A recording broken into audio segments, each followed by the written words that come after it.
From CBS News headquarters in New York, this is the CBS Evening News with Walter Cronkite and Eric Severide in New York, George Herman in Washington, Leslie Stahl in Washington, Fred P. Graham in Atlanta, Peter Kalischer in Paris, Tom Fenton in Paris, Robert Shackney in Des Moines.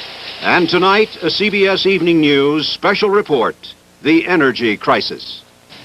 Good evening. In a landmark ruling, the Supreme Court today legalized abortions. The majority in cases from Texas and Georgia said that the decision to end a pregnancy during the first 3 months belongs to the woman and her doctor, not the government. Thus, the anti-abortion laws of 46 states were rendered unconstitutional. More on this story from George Herman. In 2 related cases and 8 separate opinions, the 9 justices made abortion largely a private matter and ordered the states to make no laws forbidding it, except possibly during the final months. The court split 7-2, with Justices Byron White and William Rehnquist dissenting. In effect, the court makes abortion subject only to the decision of the pregnant woman's doctor.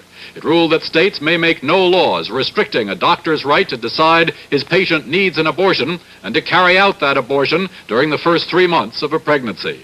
After that comparatively safe 3-month period, abortions may be regulated, but not prohibited by state law and for the benefit of the mother's health alone.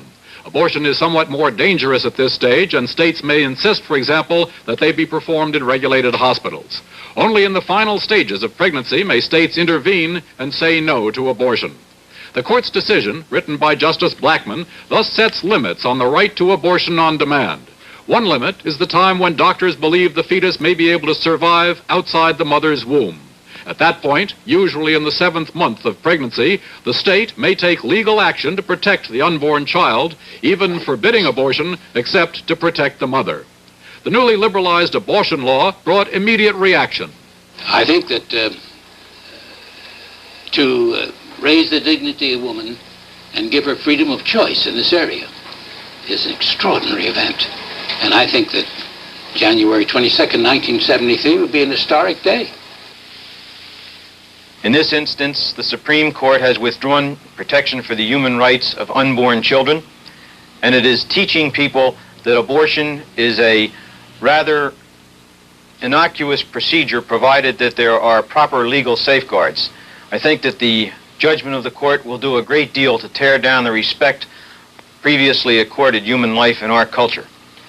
One of today's plaintiffs was an anonymous former mental patient identified only as Mary Doe, 22 years old. CBS News correspondent Fred Graham talked with her recently. Now, the first 2 children you'd had they been taken away from you? Yes, because I couldn't take care of them by myself, and I couldn't with my husband. And now I believe you had one more, and it was also put out for adoption, wasn't it? Yes, I put it out because of my husband. Now, after you were unable to get the abortion for the 4th pregnancy, what happened? Well, I had to go on and have the baby and have it adopted out. New York State, among others, already have liberalized abortions. Now the rest of the country must follow suit.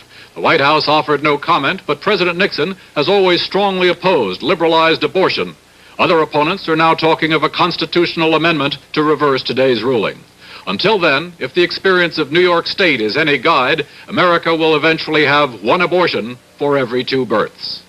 George Herman, CBS News, Washington. There was, of course, other reaction. Cardinal Cook, the Catholic Archbishop of New York, called the decision a shocking action, and Cardinal Kroll of Philadelphia termed it an unspeakable tragedy.